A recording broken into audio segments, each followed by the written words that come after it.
failure isn't the opposite of success. In fact, failure is a component of success. Without some degree of setback or failure, true and genuine success seems virtually impossible.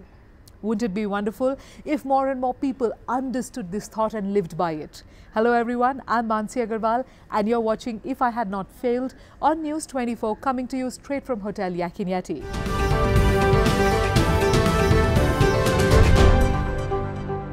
Today, I'll be speaking to a political activist and a humanitarian.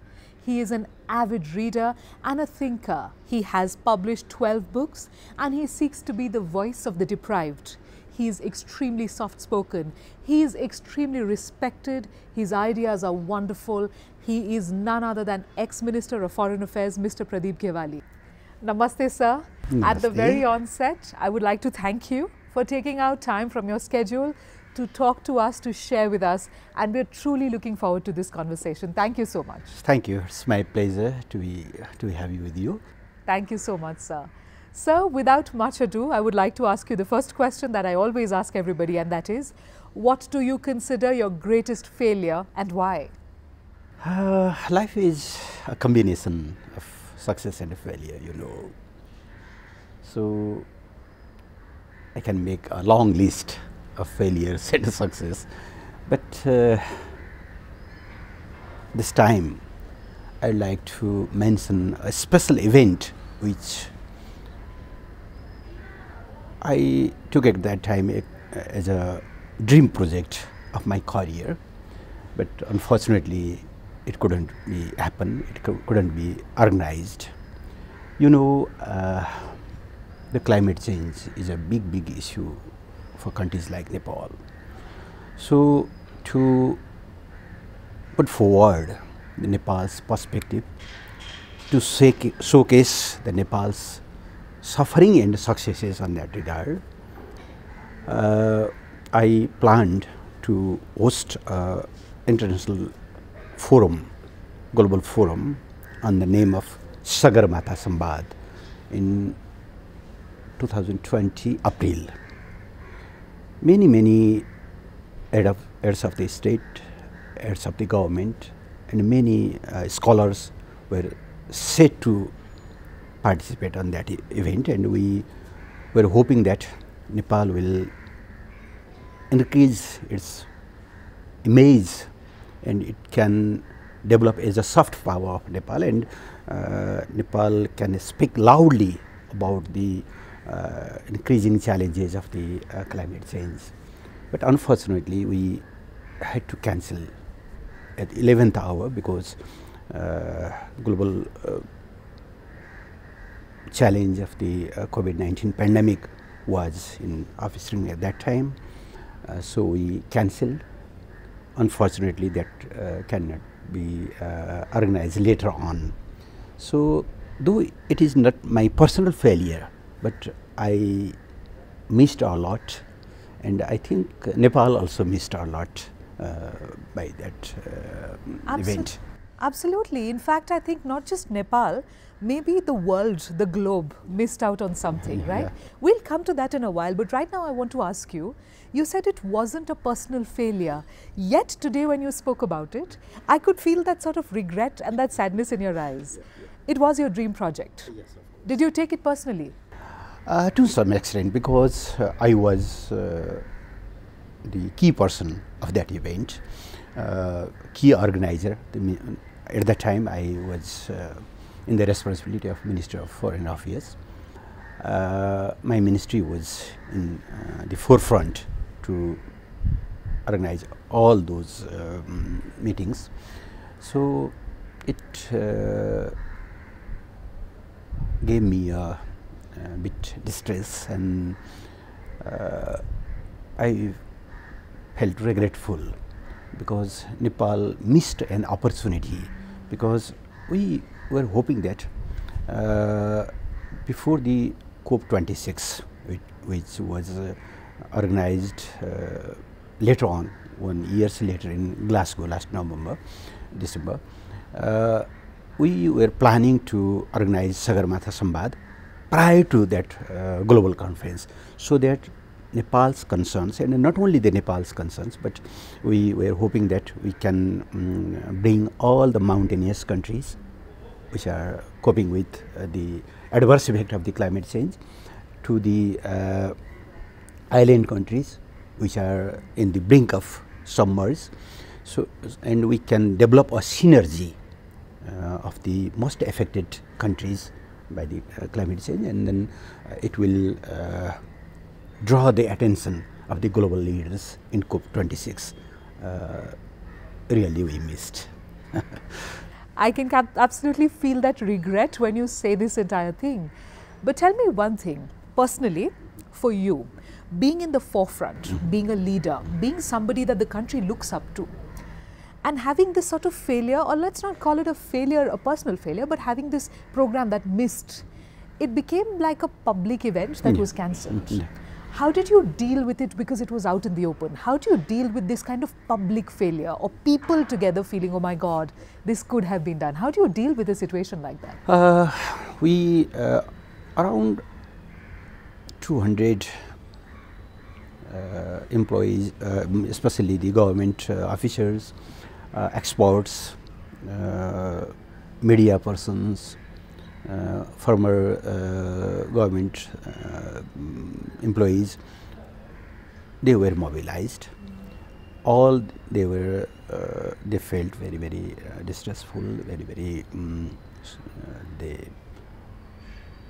I could read the pessimism on their eyes, but we talk in this way that because it was beyond our imagination, beyond our capacity, because COVID-19 pandemic was biggest challenge, and which we are facing even today. Our generation's biggest challenge is, one of the biggest challenges is COVID-19 pandemic. So when all globe is facing such a tragic situation, only Nepal, only one of the ministry cannot tackle on this. Right? So we, anyhow, we made adjustment. That program was not cancelled, that was just postponed, and we share our opinion to the concerning people that sooner or later we will organize again, we will come back. Bigger? Yeah, with, taking the lessons, improving the mistakes, lackings with big vigor and with big energy, enthusiasm. In that way we convince the people, but really all people who were associated on that event, they felt that we really missed. What were your main lessons or learnings from that particular event? We are so closely linked with the global community that any single country, any single person or people cannot move alone. We are closely linked. So my biggest takeaway from that event, that we are a family, global family. So if something happens in particular part of the globe, that will definitely affect us. So please take a big picture, please take a broader perspective. Not just feel that I alone can make a big change. To make a big change, to have big success, all surroundings should be also taken in the board. We are associated, so anything happen in the particular part can affect us. So look the phenomenon in a broader perspective. That was the biggest takeaway on that event. Yeah. I think this is a fantastic thing that you just said, because I think the last 2 years, in fact, have taught us that. And for you to realize that then and to sort of implement that learning in everything else that you do is wonderful, because I could, when you were speaking, I could sort of apply it to my life. Oh my God, this is so true for me as well. And while I'm not a minister, while I'm not associated really with the government or anything like that, it is such a true and profound insight that we're all connected, and the pandemic really exposed our interconnectedness. Sure. How do you think you're going to implement this learning, or how do you think everyone can really implement this, no matter what they do? How can we think on a global perspective, on a bigger perspective, on a more macro perspective? How can youngsters do that? Actually, people are rightly saying that now the entire globe has become a small village which can be come in a small palm of your hand.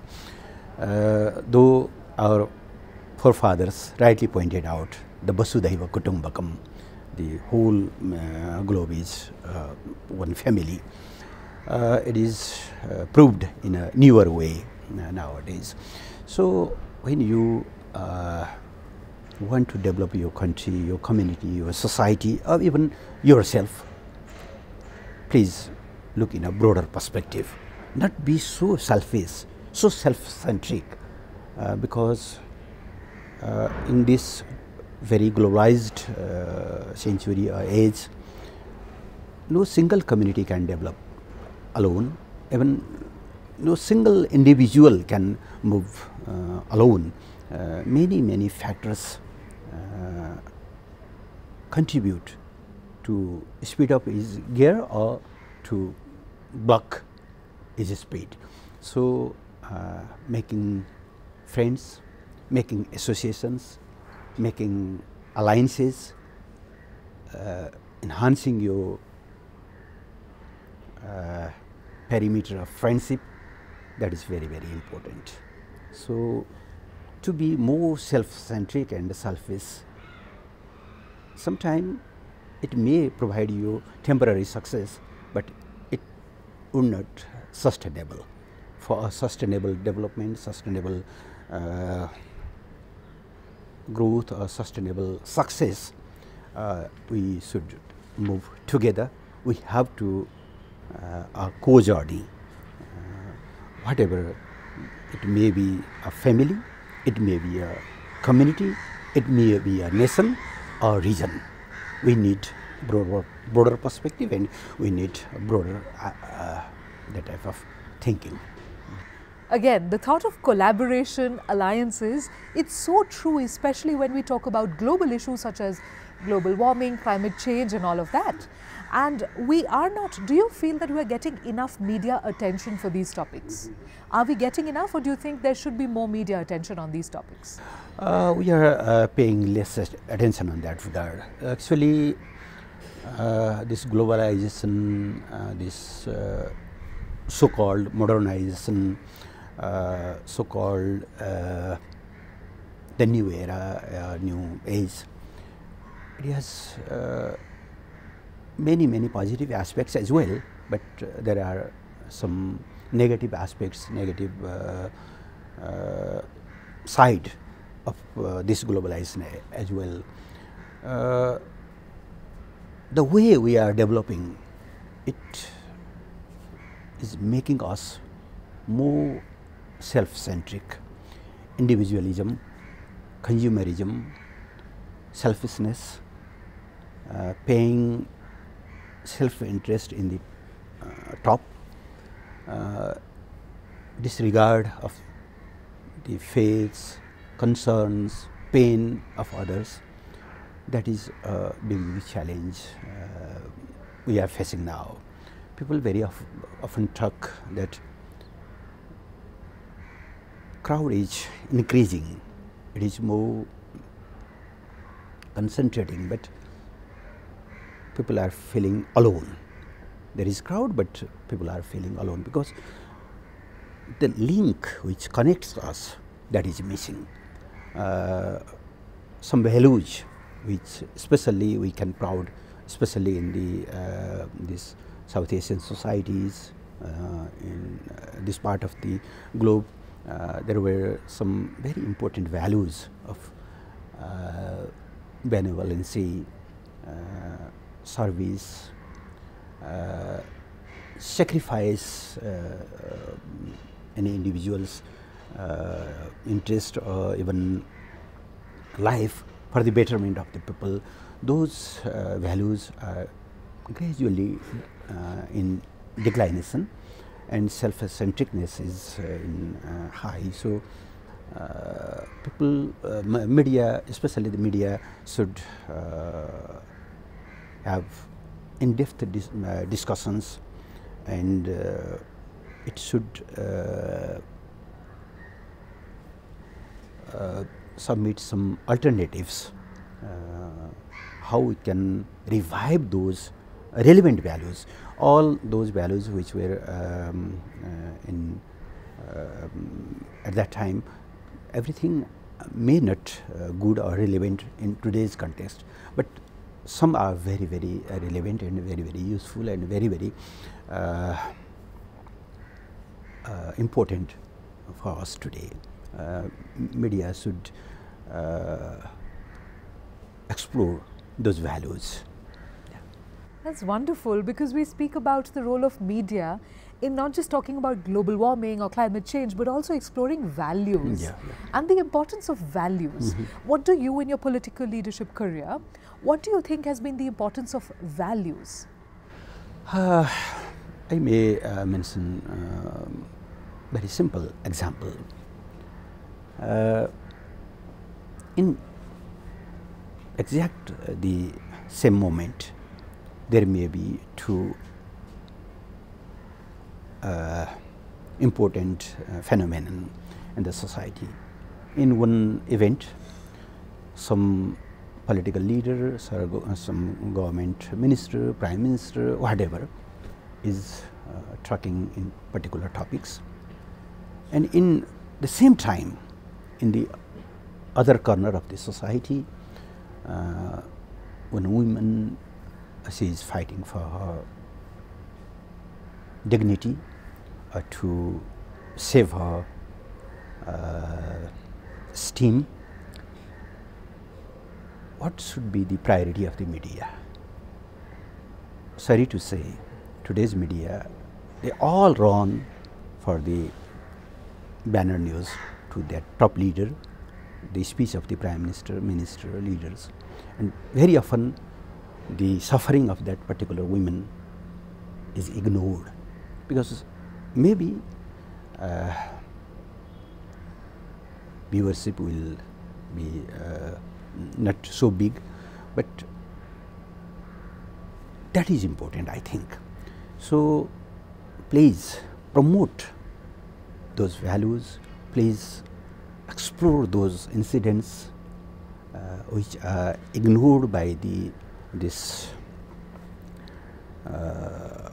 individualistic attitude that should bring in public, so that we can make necessary intervention on that incident. Yeah.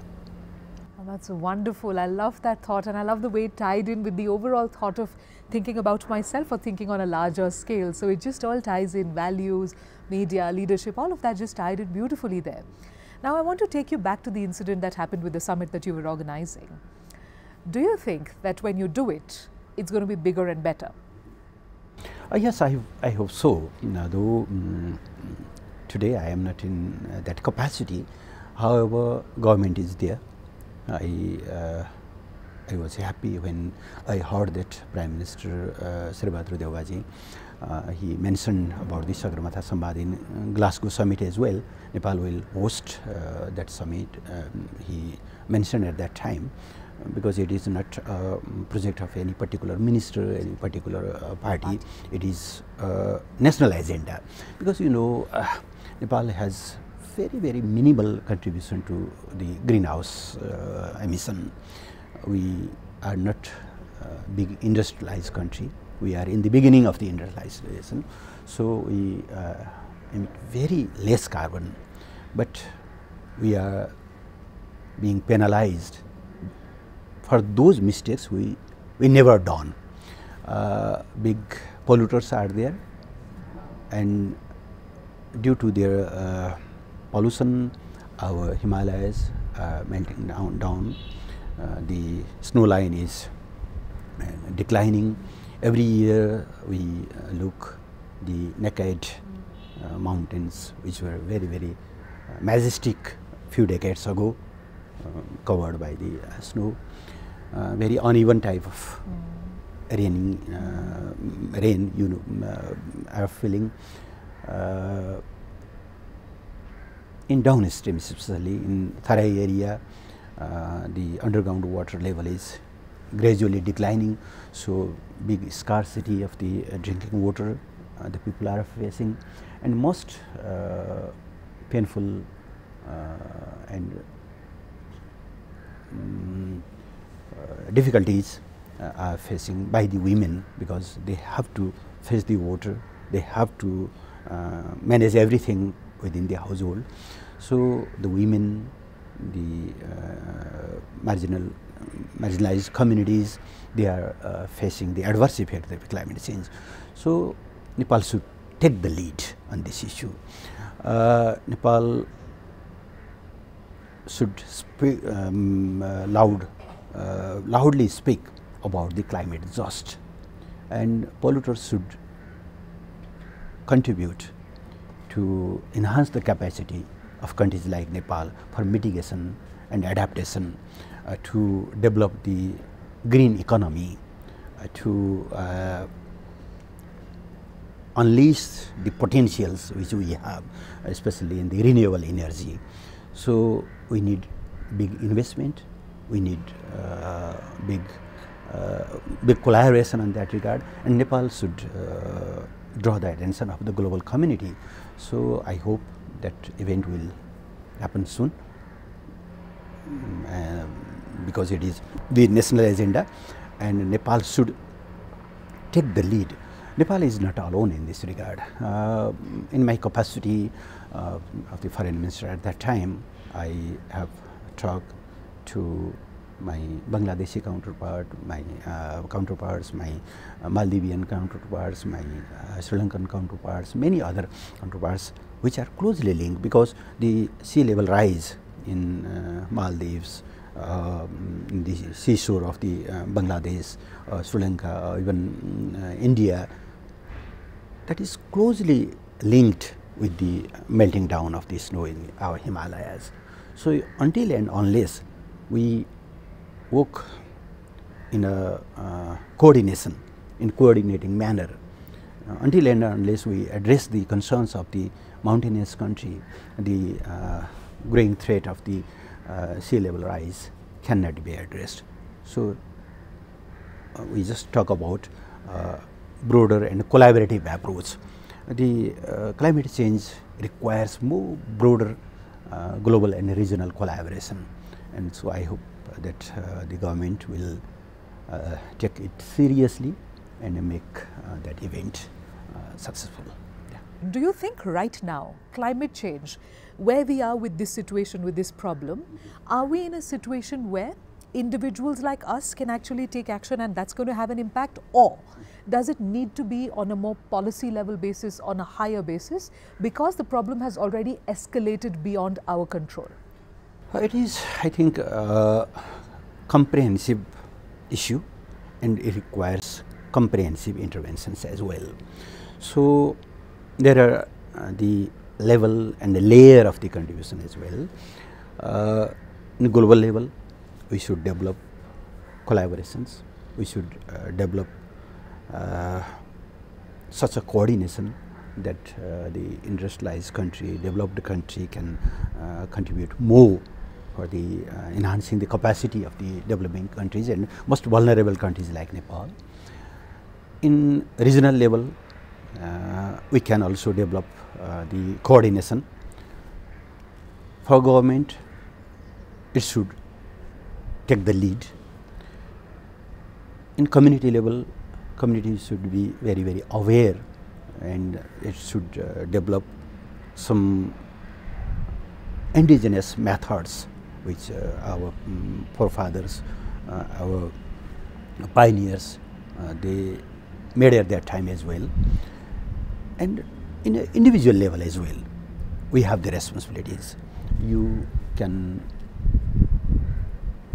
play an important role to create awareness, to innovate some new approaches and ideas, so that we can, that may be minimal, but you can contribute to cope up with the new challenges. So we should work in a at least 5 layer: individual, community, national, regional and global level.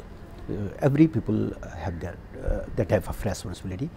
Nobody can skip from their responsibility. That's amazing that everyone really has a part to play in the smaller picture as well as in the bigger overall picture. I also know that you're passionate about promoting tourism in Nepal, and that's because of a personal incident, right? But when we think about promoting tourism in Nepal, what do you think is the scope of ecotourism? Because we are a country that's slowly getting industrialized, but rather than focusing on that, what if we take tourism being one of our strengths and promote ecotourism? Because then it ties in a bigger picture where we are branding Nepal as the front runner in the whole conversation about global warming and climate change, and we are also able to tie in this to our personal agenda of tourism and promoting the beauty of our country. Do you think it can be done? If so, how? Of course. I got opportunity to serve as a tourism minister at 2006-2007 as well. So I have a type of emotional attachment to that society, that area as well. Nepal has so many things to offer its guest, and one of the important thing is its nature and its culture. When you talk about the ecotourism, to preserve our natural heritage and cultural heritage are extremely important. A tourist from US or UK or Japan or Australia, he or she doesn't come here to have to witness, to watch very modern infrastructure. He just she just want to come here to enjoy the nature, to enjoy the culture. So the preservance of those identity is extremely important. In this regard, the ecotourism can play a very important role. In this regard, we have done some important achievements as well, like the developing the homestays in rural areas, making the food trails, having the jungle safari, having the other type of tourism products which can attract the tourists from, especially in from the developed countries. But there are two challenges we are facing now. By the adverse effect of the climate change, which is beyond our capacity, some very important tourism products, destinations are facing the damages. And second, the way we are making infrastructures, especially we are making the roads, we are making the infrastructures haphazardly, not paying proper attention and sensitivity about the fragile nature of our hills, mountains and other natural nature. That type of haphazard type of development method also posing the threat on the preservance of our ecology, and definitely it will impact the tourism as well. So we should develop tourism in such a way where nature can be preserved, culture can be preserved, but of course there will be easy access. But road is not only the means to have the access. If road may cost high, if it can pose the threat of the ecological degradation, you should take alternatives. You can pull the cable cars, you can pull the foot trails, many more. So in such a way we should have to develop. I love that this conversation today has gone from your personal failure to something that was a dream project of yours, to what you learnt from it, to climate change, to tourism, to branding the country. And I feel like we've come back a full circle and we've spoken about so many things such as values and so much that there is to learn from you. My final question is, if there's one thing that your entire career stands for, if there's one thing that you would like to spread amongst the world, like glitter, what would it be?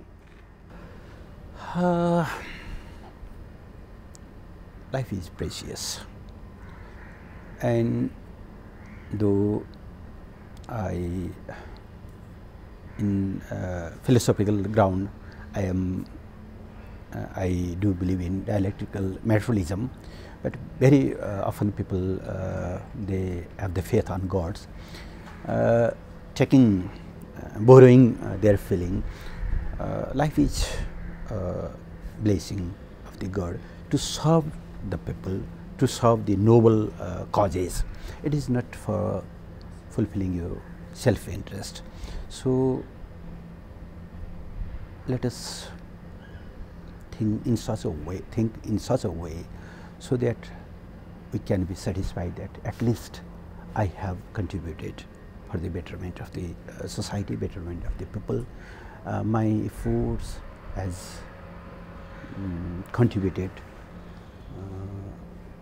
at least one step to develop our country, to develop the livelihood of the people.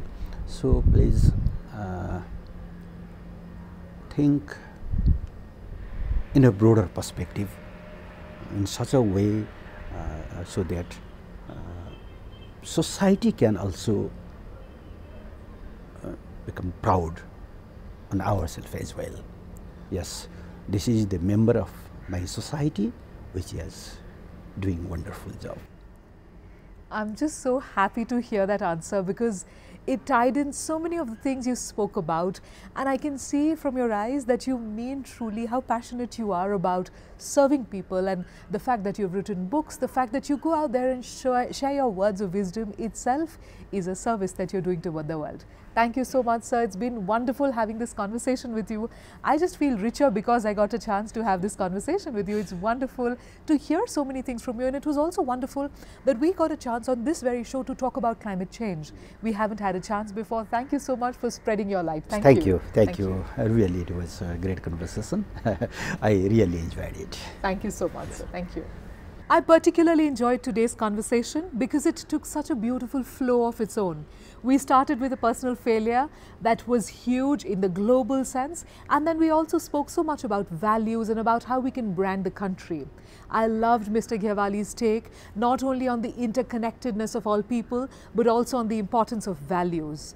He spoke very truthfully about how we can brand Nepal as a front runner and the voice of this particular problem, that is climate change, all over the world. Thank you so much, Mr. Gyawali, for having this conversation with me and for truly giving me so many things to think about. Thank you, sir.